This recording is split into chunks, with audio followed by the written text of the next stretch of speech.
Hi friends, welcome to Google's investigation. நம்ம முன்னாடியே போட்ட பேய்க்கிணறும் வேட்டை முனியும் அப்படிங்கிற அந்த வீடியோவோட கண்டினியூஸ் பார்ட் 2 வீடியோ தான் இந்த வீடியோ.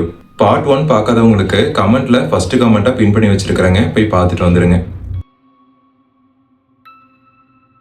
தேனியில் இருக்கிற ஒரு மலைப்பகுதியில் ரொம்பவுமே பழமையான ஒரு மலைவாழ் பழங்குடியின கிராமம் இருக்குது. அந்த கிராம மக்கள் எல்லாத்துக்குமே நீராதாரமாக இருந்தது அவங்க ஊர் எல்லையில் இருக்கிற ஒரு கிணறு மட்டும்தான். குடிநீர் மற்றும் விவசாயத்துக்கு அந்த கிணத்தை நம்பி தான் அவங்க எல்லாருமே இருக்கிறாங்க. ரொம்ப நாளாக அந்த கிணறை பராமரிக்காததுனால அந்த படிக்கட்டுகள் எல்லாமே உடஞ்சி உள்ள விழுந்துருது. அது மட்டும் இல்லாமல் தண்ணியை மேலே இறைக்கிறதுக்கு வச்சிருக்கிற அந்த ரோலர் முதல் கொண்டு எல்லாமே உடஞ்சி கீழே விழுந்துருது. இதுக்கப்புறமா தண்ணி எடுக்கிறதுக்கே ரொம்ப சிரமமாக இருந்ததுனால அந்த ஊரில் இருக்கிற பெரியவங்க எல்லாருமே ஒன்று கூடி என்ன பேசுகிறாங்க அப்படின்னா, கிணத்தை இனிமேலும் பராமரிக்காமல் விட்டுட்டோம் அப்படின்னா நம்மளோட குடிநீர் தேவை மற்றும் விவசாயத்துக்கு எதுவுமே பண்ண முடியாதுன்னு சொல்லி கிராமத்தில் இருக்கிற பெரியவங்க எல்லாருமே சேர்ந்து டவுனுக்கு போய் இந்த கிணத்து வேலை செய்கிறவங்க யாராவது கிடைப்பாங்களான்னு தேடிட்டு இருக்கிறாங்க. அப்படி தேடிட்டு இருக்கும்போது அந்த டவுனுக்குள்ளே ரொம்ப வருஷமாக இருக்கிறவங்க கிட்ட எல்லாம் போய் கேட்குறாங்க. அப்படி கேட்கும்போது இவங்க எங்கேருந்து வராங்க அப்படின்னு கேட்ட உடனே அவங்களும் தெரிச்சு ஓட ஆரம்பிக்கிறாங்க. அந்த இடத்துக்கு நாங்கள் வரமாட்டோம்னு சொல்லிட்டு எல்லாருமே போயிடுறாங்க. இதுக்கப்புறமா இவங்களுக்கும் என்ன பண்ணுறதுனே தெரியல. ஒரு ஏமாற்றத்தோட இவங்க எல்லாருமே அவங்களோட கிராமத்துக்கு திரும்பிட்டு இருக்கும்போது இவங்களுக்கு தெரிஞ்ச ஒரு மூலயமா ஒரு கான்டாக்ட் கிடைக்குது. அவங்களோட கான்டாக்ட் கிடைச்சு டெலிஃபோனில் அவங்களுக்கு கூப்பிட்டு தகவலும் சொல்கிறாங்க. அவங்களும் இந்த கிணத்தை பார்க்குறாங்க. கிணத்தை பார்க்கும்போது அவங்க என்ன சொல்கிறாங்க அப்படின்னா, அந்த கிணறு ரொம்பவுமே சிதைஞ்சு போய் கிடக்குது. நாங்கள் சொல்கிற பொருட்களை எல்லாம் வாங்கிட்டு வந்து கொடுங்க, எப்படியும் ஒரு மாதமாவது வேலை பிடிக்கும் அப்படின்னு அவங்களும் சொல்லிடுறாங்க. எனக்கு தூர் வர வேண்டிய வேலையே நிறையா இருக்குது அப்படின்னு அவங்களும் சொன்னதுனால இத்தனை நாள் ஆனாலும் இந்த கிணத்தை நல்லபடியாக ரெடி பண்ணி கொடுங்க அப்படின்னு சொல்லிட்டு அவங்களும் கிளம்புறாங்க. அப்படி கிளம்பும்போது இந்த ஆட்கள் என்ன சொல்கிறாங்க அப்படின்னா, நாங்கள் தங்கி தான் வேலை பார்க்குற மாதிரி இருக்குங்க, அவ்வளோ தூரத்துக்கு நாங்கள் டவுனுக்கும் இங்கேயும் நாங்கள் போயிட்டு வர முடியாது, எங்களுக்கு ஒரு ஷெட் அடித்து கொடுத்துட்டீங்க அப்படின்னா நாங்கள் இங்கேயே தங்கிப்போம் அப்படின்னு அவங்களும் சொல்லிடுறாங்க. அந்த ஊர் மக்கள் எல்லாருமே கொஞ்சம் யோசிக்கிறாங்க. ஏன் அப்படின்னா, முன்னாடி தான் அந்த கிணத்துக்குள்ளேருந்து ஒரு ஆன்மாவை அவங்க அடக்கி வெளியும் எடுத்துட்டு போயிருப்பாங்க. இப்போ திடீர்னு இந்த இடத்துல ஷெட்டு போடுறதுனால ஏதாவது பிரச்சனை வருமானு சொல்லி யோசிக்கிறாங்க. இருந்தாலும் அந்த கிணத்துல அந்த ஆன்மா இல்லாததுனால அவங்க மறுபடியும் இந்த இடத்துல ஷெட்டு போட்டு தங்கட்டும் அப்படின்னு அந்த ஊர் மக்கள் எல்லாருமே ஒன்று கூடி பேசி முடிவெடுத்து அவங்களுக்கு ஒரு சின்ன ஷெட்டும் போட்டு கொடுக்குறாங்க. ஒரு 4 வேலையாட்கள் வேலை செஞ்சுட்டு இருக்கிறாங்க. இப்படியே ஒரு 4-5 நாள் போயிட்டு இருக்குது. அப்படி போயிட்டு இருக்கும்போது அந்த படிக்கட்டு அமைக்கிற பணியில ஈடுபட்டு இருக்கிறாங்க. அப்படி ஈடுபட்டு இருக்கும்போது ஒரு 4 பேருமே சேர்ந்து அவ்வளோ பெரிய ஒரு கல்லை தூக்கிட்டு போயிட்டு இருக்கிறாங்க. அப்படி பொறுமையா அந்த கிணத்துக்குள்ள இறங்கி போயிட்டு இருக்கும்போது டக்குன்னு ஒரு நபரோட காலு அந்த கல்லோட விளிம்புல கிழிச்சு ரத்தம் அப்படியே பொடன்னு அந்த தண்ணிக்குள்ள கொட்ட ஆரம்பிக்குது. இதை பார்த்த உடனே எல்லாருமே சத்தம் போட ஆரம்பிக்கிறாங்க. பார்த்து வேலை செய்ய மாட்டியா, முதல்ல மேலே போய் பொண்ணுக்கு மருந்து வச்சுட்டு வான்னு சொல்லிட்டு எல்லாரும் சத்தம் போட்டு அந்த நபரை இப்போ சொல்றாங்க. மழையும் பெய்ய ஆரம்பிக்குது. மழை பெஞ்சதுனால அன்னையோட வேலை அப்படியே நின்றுது. அவங்களும் அவங்களோட செட்டுக்கு போயிடுறாங்க. இதுக்கப்புறமா மறுபடியும் அடுத்த நாளில் வேலை செய்யறதுக்கு ட்ரை பண்ணுறாங்க. என்ன ஆச்சுன்னே தெரியல. அந்த 4 பேருக்குமே திடீர்னு அப்படியே உடம்பு சரியில்லாமல் போகுது. ஒருத்தர் மாற்றி ஒருத்தர்னு சொல்லிட்டு திடீர்னு ஒவ்வொருத்தருக்கா உடம்பு சரியில்லாமல் போகுது. வேலை கிட்டத்தட்ட ஒரு 3 நாளாக முடங்கியே கிடக்குது. அது சரியாக ஒரு வெள்ளிக்கிழமை. இதுக்கப்புறமா அவங்க எல்லாத்துக்குமே மருந்தெல்லாம் வாங்கி கொடுத்து அந்த ஊர் மக்கள் கொஞ்சமாக உடம்பு தேத்தி விடுறாங்க. அவங்களும் கொஞ்சம் உடம்பு சரியாகி கொஞ்சம் நார்மல் ஆகுறாங்க. அந்த சமயத்தில் ஊர் மக்கள் எல்லாம் என்ன சொல்கிறாங்க அப்படின்னா, ஒரு 2 நாள் ரெஸ்ட் எடுங்க, ஒன்றும் தப்பு இல்லை, 2 நாள் ரெஸ்ட் எடுத்துட்டு திங்கக்கிழமையிலேருந்து வேலை ஆரம்பிங்க அப்படின்னு அவங்களும் சொல்லிடுறாங்க. வேலை செஞ்சுட்டு இருந்தா கூட டயர்டு தெரியாது, ஆனால் சும்மா கொண்டிருக்கு ரொம்பவுமே அலுப்பாகவும் டயர்டாகவும் இருக்குது, நம்ம ஏதாவது படம் பார்த்துட்டு வரலாமா அப்படின்னு சொல்லிட்டு அவங்க 4 பேருமே பேச ஆரம்பிக்கிறாங்க. இதுக்கப்புறமா அவங்க 4 பேருமே ஒப்புதல் தெரிவித்து டவுனில் இருக்கிற ஒரு தேட்டருக்கு போய் படம் பார்க்க போகிறாங்க. ஈவினிங் ஷோ தான் போகிறாங்க. போயிட்டு படமெல்லாம் பார்த்துட்டு டவுன்லேயே சாப்பிட்டும் வந்துடுறாங்க. அப்படி இவங்க செட்டுக்கு வரும்போது கிட்டத்தட்ட மணி ஒரு 11:45 ஆயிடுது. இதுக்கப்புறமா இவங்களும் உள்ளே போய் படுத்து தூங்க ஆரம்பிக்கிறாங்க. அப்படி படுத்து தூங்கிட்டு இருக்கும்போது சரியாக ஒரு 1:30 மணி அளவில் அவங்க கதவை யாரும் படப்படன்னு தட்ட ஆரம்பிக்கிறாங்க. அப்படி தூங்கிட்டு இருந்தவங்கள ஒரு நபர் எந்திரிக்கிறாரு. அவங்க 4 பேருமே ஆண்கள் தான். எந்திரிச்சு இந்த டைமில் யார் கதவை தட்டுறா அப்படின்னு சொல்லிட்டு பொறுமையாக அந்த கதவை நோக்கி போகிறாரு. போகும்போது அந்த கதவோட ஓட்டையிலே வெளியே பார்க்குறாரு. அது பார்க்கும்போது வெள்ளை சீலை அணிந்த ஒரு பெண்மணி வெளியே நின்றுருக்கிறாங்க. இதை பார்த்த உடனே இவருக்கு ஒரு சந்தேகம். இந்த நேரத்தில் யாரா இந்த பொண்ணு இப்படி வெளியே நின்றுருக்கிறாங்களேன்னு சொல்லிட்டு இவர் பொறுமையாக யாருங்க அப்படின்னு சொல்லிட்டு இவர் அந்த ஷெட்டுக்குள்ளே இருந்த கேட்க ஆரம்பிக்கிறாரு. அந்த பெண்மணி எதுவும் பேசாமல் மறுபடியும் படப்படன்னு அந்த கதவை தட்ட ஆரம்பிக்கிறாங்க. பின்னாடி திரும்பி பார்த்தா அவங்க யாருமே எதுவுமே கேட்காத மாதிரி போட்டு தூங்கிட்டு இருக்கிறாங்க. இதுக்கப்புறமா அவரும் பொறுமையாக அந்த கதவை திறக்கிறாரு. கதவை திறக்கும் போது அந்த பெண்மணி அப்படியே திரும்பி நடந்து போக ஆரம்பிக்கிறாங்க. என்னங்க கதவை தட்டிட்டு உங்கள் பாட்டுக்கு நடந்து போயிட்டு இருக்கிறீங்க, யார் நீங்கள், எதுக்கு கதவை தட்டினீங்கன்னு சொல்லிட்டு அவரும் கேட்குறாரு. அப்படி கேட்கும்போது வா வா அப்படின்னு சொல்லிட்டு அந்த பெண்மணி அவர் மயக்கிற மாதிரியான குரல்ல பேச ஆரம்பிக்கிறாங்க. இதை கேட்டு மயங்கி போன அவரும் பொறுமையா அந்த பெண்மணிக்கு பின்னாடி நடந்து போயிட்டு இருக்கிறாரு. அந்த பொண்ணும் போய் அந்த கிணத்துக்கு மேல இருக்கிற அந்த திண்டுன்னு சொல்லுவாங்க, சுத்தி இருக்கிற அந்த இடத்த திண்டுன்னு சொல்லுவாங்க, அந்த இடத்துக்கு மேல போய் உட்கார்ந்துடுறாங்க. உட்கார்ந்து இங்க வா, வந்து உட்காரு, எங்களோட கொஞ்சம் பேசுன்னு சொல்லிட்டு அவங்களும் மயக்கிற மாதிரியான குரல்ல இவர்கிட்ட பேச ஆரம்பிக்கிறாங்க. இதை கேட்ட உடனே அவரும் ரொம்பவுமே மயங்கி போய் அவங்க கிட்ட யாருங்க நீங்கன்னு சொல்லிட்டு வெக்கப்பட்டு பேச ஆரம்பிக்கிறாரு. சுயநினைவே இல்லாம உட்கார்ந்துட்டு இருந்த அவர்கிட்ட அந்த பெண்மணி என்ன சொல்றாங்க அப்படின்னா, என்னை கல்யாணம் பண்ணிக்கிறியா அப்படின்னு அந்த பெண்மணி கேட்கறாங்க. உன்னை மாதிரி ஒரு அழகான பொண்ணு கல்யாணம் பண்ணிக்கிறியான்னு கேட்டா எந்த அந்த கல்யாணம் பண்ணிக்க மாட்டேன்னு சொல்லுவான், கண்டிப்பா நான் கல்யாணம் பண்ணிக்கிறேன் அப்படின்னு அந்த நபரும் சொல்றாரு. இதுக்கப்புறமா அந்த பெண்மணியும் வல்லமா சிரிக்க ஆரம்பிக்கிறாங்க. சிரிச்சு அவரும் மயக்க ஆரம்பிக்கிறாங்க. இதுக்கப்புறமா ரொம்ப நேரமா அவரும் உட்காந்துட்டே இருக்கிறாரு. உட்காந்துட்டே இருக்கும்போது எவ்வளவு நேரமே என்னையவே பார்த்துட்டே இருப்ப அப்படின்னு சொல்லிட்டு அந்த பெண்மணி அவர்கிட்ட கேட்க ஆரம்பிக்கிறாங்க. இவ்வளவு அழகான பெண்ணை எவ்வளவு நேரம் வேணா பார்த்துட்டே இருக்கலாம்னு சொல்லிட்டு 2 பேரும் ஒரு காதலன் காதலி மாதிரியே 2 பேரும் பேசிட்டே இருக்கிறாங்க. ஒரு கட்டத்துக்கு மேல வா என்னோட வீட்டுக்கு போலாம் அப்படின்னு சொல்லிட்டு ஆரம்பத்துல எப்படி அந்த பையனோட சட்டையை பிடிச்சி இழுத்துட்டு போச்சோ அதே மாதிரி திடீர்னு அந்த நபரோட சட்டையை பிடிச்சி அந்த கிணத்துக்குள்ள குதிச்சிருது.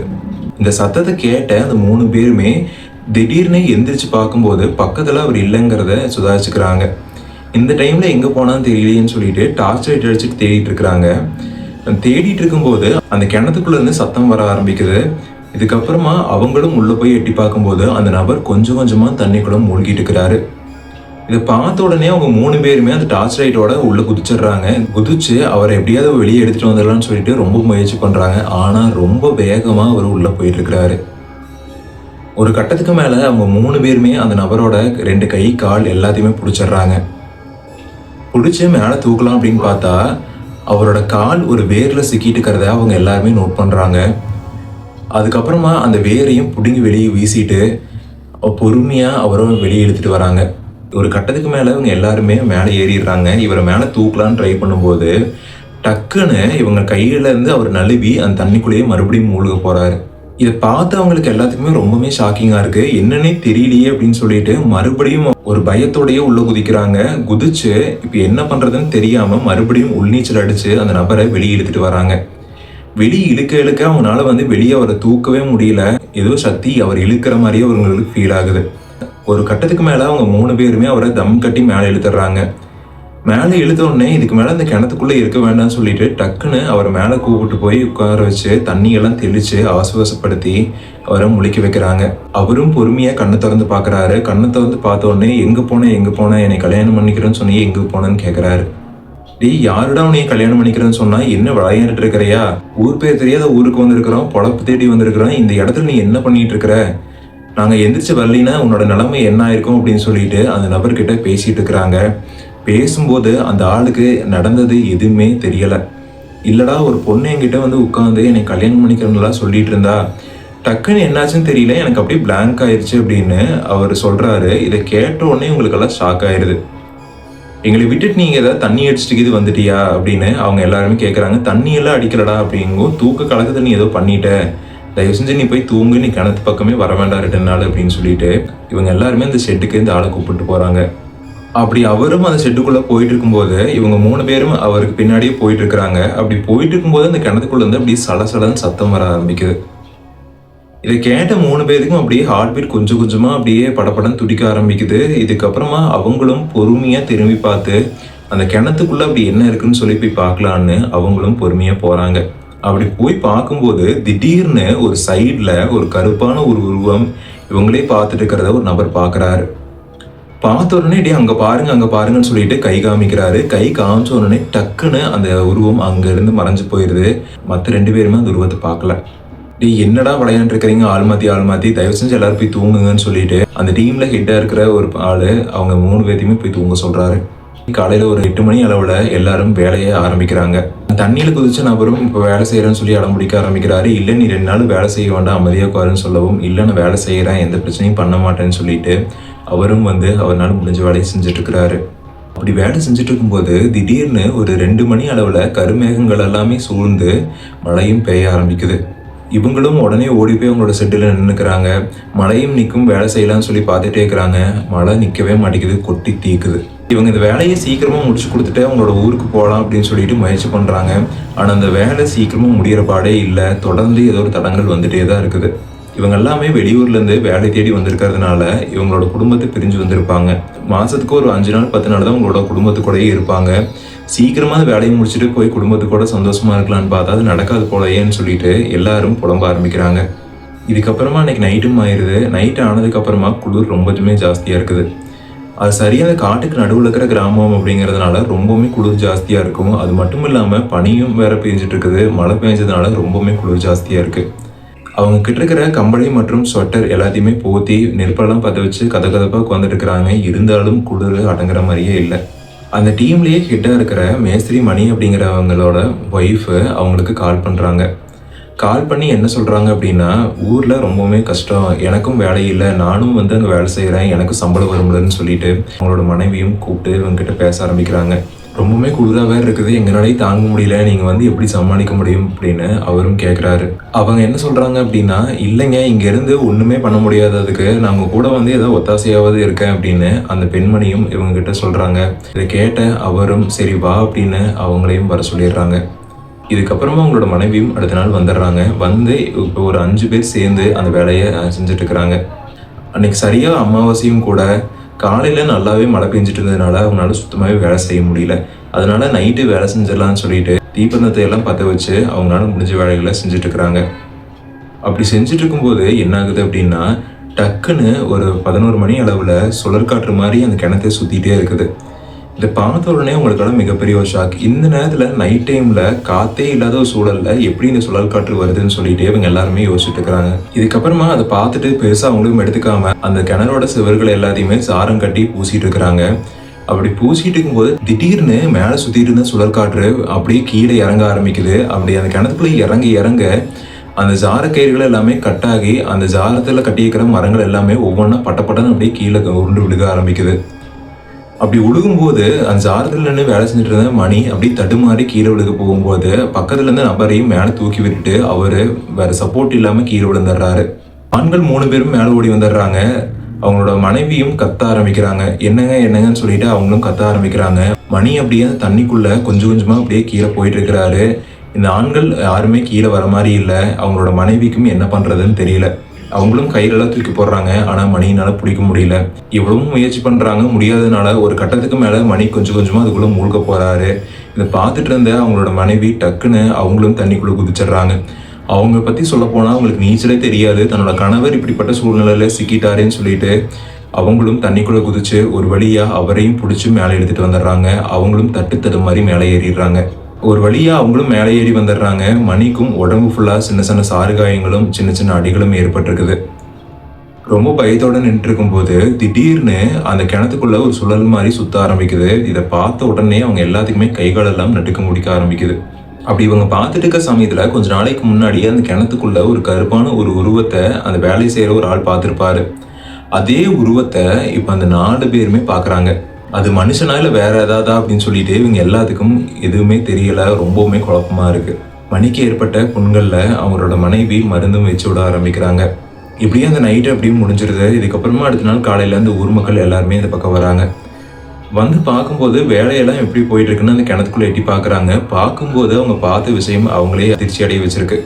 அந்த ஜாரங்கள் எல்லாம் கலந்து கீழே விழுந்துக்கிறத பார்த்து இவங்களுக்கெல்லாம் ரொம்பவுமே பயமாயிருது. என்ன ஆச்சுன்னு சொல்லி கேட்கலான்னு அந்த ஷெட்டுக்கு வராங்க. ஷெட்டுக்கு வரும்போது மணி ரொம்பவுமே டயர்டாக படுத்துட்டு இருக்கிறத பார்த்து அவர்கிட்ட பேச ஆரம்பிக்கிறாங்க. என்னங்க ஆச்சு, என்ன இப்படி உடம்பு ஃபுல்லாக புண்ணா இருக்குன்னு சொல்லி கேட்கவும் நேற்று நைட்டு நடந்த விஷயங்கள் எல்லாத்தையுமே மற்ற 3 பேருமே சொல்கிறாங்க. இதை கேட்ட உடனே அவங்களுக்கும் ரொம்பவுமே ஷாக் ஆயிடுது. அவங்க ஒரு திருட்டு மொழி முடிச்சுட்டு இருக்கிறத பார்த்த இவங்க 4 பேருமே என்ன கேட்குறாங்க அப்படின்னா, என்னங்க ஒரு டைப்பாக முடிக்கிறீங்க, என்ன பிரச்சனை அப்படின்னு சொல்லி கேட்குறாங்க. இதை கேட்ட உடனே இல்லைன்னு சொல்லி அவங்க வாயில எது சொல்லாமல் மறைக்கிறத இவங்க புரிஞ்சுக்கிட்டு உண்மையை சொல்கிறீங்களா இல்லையான்னு சொல்லி சத்தம் போட ஆரம்பிக்கிறாங்க. அப்போதான் அவங்க வந்து உண்மையை சொல்கிறாங்க. சில வருஷத்துக்கு முன்னாடி இந்த கிணத்துல ஒரு சூனிய பொம்மையில பேய் அடைச்சி வச்சு ஆணியினால அடைச்சி வச்சுட்டாங்க. அது பிற்காலத்தில் எங்களுக்கு தெரிய வந்து அந்த ஆன்மாவை இந்த இடத்துல இருந்து விளக்கிட்டோம். ஆனால் இப்போ மறுபடியும் அதே மாதிரியான சம்பவங்கள் நடக்கும்போது எங்களுக்கு மறுபடியும் சந்தேகமாக இருக்குது அப்படிங்கிறத அவங்க சொல்கிறாங்க. இதை கேட்ட உடனே உங்களுக்கு எல்லாத்துக்குமே ரொம்பவுமே கோபமாயிருது. உங்களை நம்பி தானே நாங்கள் இந்த இடத்துக்கு வந்து வேலை செய்ய வரோம். இந்த விஷயத்தெல்லாம் பற்றி சொன்னீங்கன்னா தானே நாங்களும் ஒரு முன்னெச்சரிக்கையாக அந்த வேலையெல்லாம் செய்ய முடியும்னு சொல்லிட்டு அவங்களும் பேசுகிறாங்க. இதை கேட்ட அந்த கிராம மக்கள் எல்லாருமே வாயடைச்சு போய் நின்றுட்டு இருக்கிறாங்க. இதுக்கப்புறமா மறுபடியும் இந்த பிரச்சனைகள்லாம் ஆரம்பிச்சதுனால என்ன பண்றதுன்னு தெரியாம மறுபடியும் அந்த நம்பூதிரி கிட்ட போய் பேசலாம் அப்படின்னு அந்த நம்பூதிரி கிட்ட அந்த ஊர் மக்கள் எல்லாமே போறாங்க. அப்படி போய் பார்க்கும்போது அவங்க எல்லாத்துக்குமே ஒரு பேரதிர்ச்சி. என்ன அப்படின்னா, அது நம்பூதிரி இறந்து போயிட்டாரு அப்படின்னு அவரோட சிஷ்யர் சொல்றாரு. எப்படி இறந்தாருன்னு சொல்லி இவங்க எல்லாருமே ரொம்ப பயத்தோட கேட்கும்போது, கடைசி அவங்களோட கிராமத்துக்கு வந்து அந்த ஆன்மாவை கட்டுப்படுத்தி இந்த இடத்துக்கு எடுத்துட்டு வந்தாரு. எடுத்துட்டு வந்ததுக்கு அப்புறமா அவர் தான் அந்த ஆன்மாவை கட்டுப்படுத்தி எடுத்துட்டு வந்ததா அவர் நினைச்சிட்டு இருந்தாரு. ஆனா அது உண்மை இல்லை. ஒரு கட்டத்துக்கு மேல அவரையும் காவு வாங்கிட்டு அந்த ஆன்மா இந்த இடத்த விட்டு போயிருச்சு அப்படிங்கிற விஷயத்த அவர் சொல்றாரு. இதை கேட்ட உடனே அவங்களுக்கும் நல்லாவே புரிஞ்சிருது அந்த ஆன்மா மறுபடியும் அதே இடத்துக்கு வந்துருச்சுன்னு சொல்லிட்டு. இதுக்கப்புறமா என்ன பண்றதுன்னு தெரியாம மறுபடியும் முழிச்சிட்டு இருக்கிறாங்க. அந்த கிராம மக்களும் அந்த சிஷ்யர்கிட்ட நடந்த விஷயத்தெல்லாம் சொல்றாங்க. சொன்ன உடனே அதுக்கான சக்தி என்கிட்ட இல்லை, நான் அவர்கிட்ட வெறும் சிஷ்யனா தான் இருந்தேன். வேற ஏதாவது ஒரு நம்பூதிரி இல்லை அப்படின்னா சாமியார்கிட்ட போய் உங்களோட பிரச்சனைகளை சொல்லி முறையிட்டீங்க அப்படின்னா அவங்களால முடிஞ்சதை செய்வாங்க. யாராவது போய் பார்த்து தயவு செஞ்சு உங்களோட பிரச்சனையிலேருந்து வெளியே வாங்க, அது சாதாரண ஒரு ஆன்மா கிடையாது அப்படின்னு அவரும் சொல்றாரு. இதுக்கப்புறமா அவங்களும் ஒரு 10 நாளா ஊர் பேர் தெரியாத இடத்துக்கெல்லாம் போய் அலையும் அலையிறாங்க. அவங்களுக்கு நடந்த விஷயங்கள்லாம் சொல்லும்போது யாருமே அந்த இடத்துக்கு வரமாட்டேங்கிறாங்க. இதுக்கப்புறமா ஒரு ஊர்ல ஒரு சாமியார் இருக்கிறாங்க அப்படின்னு சொல்றாங்க. இதை கேட்ட உடனே அந்த ஊர்ல இருக்கிற பெரியவங்க எல்லாருமே போறாங்க. போயிட்டு நடந்த விஷயத்தை எல்லாத்தையுமே அவங்க கிட்ட சொல்லும்போது அவர் என்ன சொல்றாரு அப்படின்னா, இது மனித சக்திக்கு அப்பாற்பட்ட விஷயம். அந்த சாமியாரும் உங்க ஊரோட எல்லைச்சாமியோட பேர் என்ன அப்படின்னு சொல்லி கேட்கிறாரு. அதுக்கு அந்த ஊர் மக்கள் எல்லாம் வேட்டை முனி அப்படின்னு சொல்றாங்க. வேட்டை முனி இருக்கிற இடத்துல இந்த மாதிரியான ஆன்மாக்கள் வரவே வராது, நீங்க என்ன பண்ணீங்க அப்படின்னு சொல்லிட்டு அந்த நபர் கேட்கிறாரு. அதுக்கு அவங்க என்ன சொல்றாங்க அப்படின்னா, அந்த கோயில்ல பூஜைகள் நடந்தே கிட்டத்தட்ட 1.5 வருஷம் ஆயிடுச்சு. எங்களுக்குள்ள இருந்த பிரச்சனைகள்னால அந்த கோயில்ல யாருமே போய் சாமி கும்பிட்றதே இல்லை, ரொம்பவுமே பாலடைஞ்சு போச்சு அப்படின்னு அவங்களும் சொல்றாங்க. இதை கேட்ட உடனே அந்த சாமியாரும் ரொம்ப கோபப்பட்டு, பிரச்சனையை உங்ககிட்டயே வச்சுட்டு நீங்க ஊர் ஊரா தேடி தெரிஞ்சீங்கனாலும் உங்களால எதுவுமே பண்ண முடியாது. முதல்ல அந்த கோயிலை ரெடி பண்ணி கோயிலை சாமி கும்பிடுங்க. வேட்டைமுனியோட காலில் விழுந்து பண்ணது தப்புன்னு சொல்லி வேண்டி எங்களை காத்து நின்று அப்படின்னு சொல்லி வேண்டுங்க. கண்டிப்பா வேட்டைமுனி வருவாரு, வந்து உங்களை காப்பாருன்னு சொல்லிட்டு அந்த சாமியாரும் சொல்றாரு. இதை கேட்ட உடனே அந்த கிராம மக்கள் எல்லாருமே அவங்க பண்ணது தப்புங்கிறத புரிஞ்சுக்கிட்டு மறுபடியும் அவங்க ஊருக்கு போறாங்க. இதில் முக்கியமாக பார்க்க வேண்டிய விஷயம் என்ன அப்படின்னா, அந்த எல்லை கிணத்துக்கு கொஞ்சம் தூரம் தள்ளி தான் வேட்டை முனியோட கோயிலும் இருக்குது. இவங்க எப்போ இருந்து அந்த பூஜைகளை நிப்பாட்டினாங்களோ அப்போ இருந்து அந்த பிரச்சனைகள் எல்லாமே ஆரம்பிச்சிருக்குது. இதுக்கப்புறமா அவங்களும் பண்ண தப்ப எல்லாத்தையும் புரிஞ்சுக்கிட்டு அந்த ஊர் மக்கள் எல்லாத்துக்கிட்டையுமே பேசி ஒரு நல்ல முடிவு எடுத்து அந்த கோயிலை புதுப்பிச்சு சாமி கும்பிடலாம் அப்படின்னு சொல்லி முடிவு பண்ணுறாங்க. அந்த கிராம மக்கள் எல்லாருமே அந்த கோயிலுக்கு போய் சாமி கும்பிடலாம், மறுபடியும் பூசையெல்லாம் நடத்தலாம்னு சொல்லிட்டு தேவையான பொருட்கள் எல்லாத்தையுமே எடுத்து அந்த கிராமத்துலேருந்து அவங்க எல்லையை நோக்கி போயிட்டு இருக்காங்க. அப்படி போயிட்டு இருக்கும்போது திடீர்னு அந்த சுழல் காற்று அந்த கிணத்துக்குள்ளேருந்து மேலே வந்து இவங்களை சுற்றி சுழல ஆரம்பிக்குது. இதை பார்த்த உடனே மறுபடியும் இவங்களுக்கு ரொம்பவுமே பயமாயிருது. அவங்களும் நின்ன இடத்த விட்டு நகராம அப்படியே நின்றுருக்கிறாங்க. ஒரு சூறாவளி காற்று மாதிரி அந்த காற்று சுற்றி சுற்றி வருது. அது மட்டும் இல்லாமல் அந்த காற்று கொஞ்ச நேரம் அங்கேயே சுற்றி வந்து அதுக்கப்புறமா மறுபடியும் அந்த கிணத்துக்குள்ளேயே போய் நின்றுது. மறுபடியும் இவங்க எல்லாருமே பொறுமையா வேட்டை முனி காப்பாத்துன்னு சொல்லிட்டு வேண்டிட்டே போயிட்டு இருக்காங்க. எல்லாத்தையுமே அந்த ஷெட்ல உட்காந்து பார்த்துட்டு இருந்த அந்த கிணறு வேலை செய்ய வந்த நபர்களும் என்ன பண்றீங்க அப்படின்னு சொல்லி கேட்கறாங்க. இதை கேட்ட உடனே அவங்களும் சாமி கும்பிட போறோம்னு சொல்லி சொல்லவும் இவங்களும் நாங்களும் வரோம் அப்படின்னு சொல்லிட்டு அவங்க கூடயே சேர்ந்து போறாங்க. போயிட்டு கரெக்டாக ஒரு 1.5 வருஷமா சாமியே கும்பிடாம பாலடைஞ்சு போய் கிடந்த அந்த கோயிலை சீரமைச்சு பூஜைகள் எல்லாம் தொடங்க ஆரம்பிக்கிறாங்க. தொடங்கின உடனே அந்த கிணத்துக்குள்ள மறுபடியும் சத்தங்கள்லாம் எழும்ப ஆரம்பிக்குது. மறுபடியும் நீர் சுழல ஆரம்பிக்குது. கருமேகங்கள் எல்லாமே சூழ்ந்து நல்ல பலமா இடியோட மழையும் பெய்ய ஆரம்பிக்குது. ஊர் மக்கள் எல்லாருமே கீழே படுத்து கையெடுத்து கும்பிட்டு வேட்டை முனி காப்பாத்துன்னு சொல்லிட்டு எல்லாரும் வேண்ட ஆரம்பிக்கிறாங்க. பூஜையெல்லாம் முடிஞ்சதுக்கு அப்புறமா அங்கேயே சாப்பாடெல்லாம் செஞ்சு சாப்பிட்டு பொறுமையா அவங்க கிராமத்தை நோக்கி போயிட்டு இருக்கிறாங்க. சரியா அவங்களும் ஒரு 7 மணி அளவுல அவங்க கிராமத்துக்கு போய் சேர்ந்துடுறாங்க. அந்த வேலையாட்களும் செட்டுக்கு போய் சேர்ந்துடுறாங்க. இதுக்கப்புறமா சரியா ஒரு 2-3 மணி அளவுல அந்த கிணத்துக்குள்ள இருந்து ஒரு பெண்மணி கத்துற மாதிரியான சத்தங்கள் கேட்க ஆரம்பிக்குது. குதிரை கணைக்கிற மாதிரியான சத்தங்கள் கேட்க ஆரம்பிக்குது.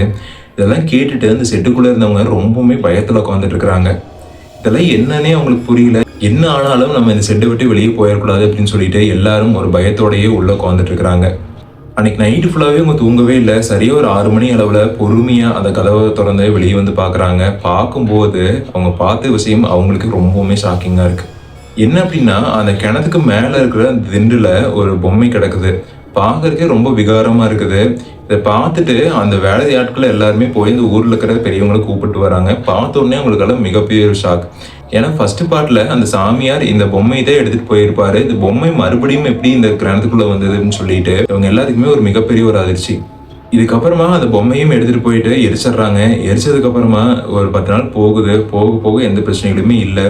இதுக்கப்புறமா அந்த வேலையாட்களும் அந்த வேலையெல்லாம் முடிச்சு கொடுத்ததுக்கு அப்புறமா அவங்களும் அவங்க ஊர் பக்கமா திரும்பிடுறாங்க. அந்த கிராம மக்களும் வழக்கம் போல ரொம்ப சந்தோஷமா அந்த கிணத்தோட தண்ணியை குடிநீருக்கும் விவசாயத்துக்கும் பயன்படுத்திட்டு ரொம்ப சந்தோஷமா இருக்கிறாங்க. இப்படியே காலங்கள் போக போக என்ன ஆகுது அப்படின்னா கிராமம் கொஞ்சம் டெவலப் ஆக ஆரம்பிக்குது. அவங்களுக்கும் பைப் வசதிகள்லாம் போட்டு கொடுத்துட்றாங்க. இதுக்கப்புறமா அந்த கிணத்தை பெருசா யாரும் யூஸ் பண்றதில்ல. அவங்களும் அந்த கிணத்துக்கு மேல அந்த இரும்பு வளையத்தெல்லாம் போட்டு க்ளோஸ் பண்ணிடுறாங்க. இந்த ஸ்டோரியிலேருந்து புரிஞ்சுக்க வேண்டிய விஷயம் என்ன அப்படின்னா, நம்ம முன்னாடியே சொல்லிட்டு இருக்கிற மாதிரி தான் ஒவ்வொரு வீடியோவும் வந்து லைனப்பாக இதே விஷயத்தை பின்பற்றி தான் வந்துட்டே இருக்குது. ஸ்டோரி நமக்கு அப்படி தான் வருது. ஒரு இடத்துக்கு போகிறோம் அப்படின்னா அந்த இடத்த பற்றி முழுசாக தெரிஞ்சதுக்கு அப்புறம் தான் போகணும் அப்படிங்கிறதுக்கு இந்த ஒரு வீடியோவும் எடுத்துக்காட்டு தான். ஏன்னா அந்த பையனும் அந்த பொம்மையை பார்த்துட்டு தான் அந்த கிணத்துக்குள்ளே குதிச்சு போய் இறந்துருக்க மாட்டான். அந்த விஷயங்கள்லாம் தெரிஞ்சிருந்தா அவங்களுக்கும் இந்த பிரச்சனையெல்லாம் வந்திருக்காது. அதனால் இந்த மாதிரியெல்லாம் பிரச்சனை இருக்குது அப்படின்னு தெரிஞ்சும் வேலைக்கெல்லாம் கூப்பிட்றாங்க அப்படின்னா தயவு செஞ்சு போகாதீங்க. அப்படி ஏதாவது வேலைக்கு கூப்பிட்றாங்க அப்படின்னாலும் கொஞ்சம் டீட்டெயிலாக அந்த இடத்தெல்லாம் பற்றி தெரிஞ்சுட்டு அதுக்கப்புறம் போங்க. உங்கள் வாழ்க்கையிலையும் நடந்த அமானுஷ்யமான சம்பவங்களை நம்ம சேனலில் பதிவிட கீழே டிஸ்கிரிப்ஷனில் இருக்கிற இன்ஸ்டாகிராம் லிங்கை கிளிக் பண்ணி ஃபாலோ பண்ணி அதில் வாய்ஸ் நோட் இல்லை அப்படின்னா சேட்டிங்கில் கூட பதிவிடலாங்க. மீண்டும் ஒரு அமானுஷ்யமான சம்பவத்தில் சந்திக்கும் வரை தேங்க்ஸ் டு கோகுல்ஸ் இன்வெஸ்டிகேஷன்.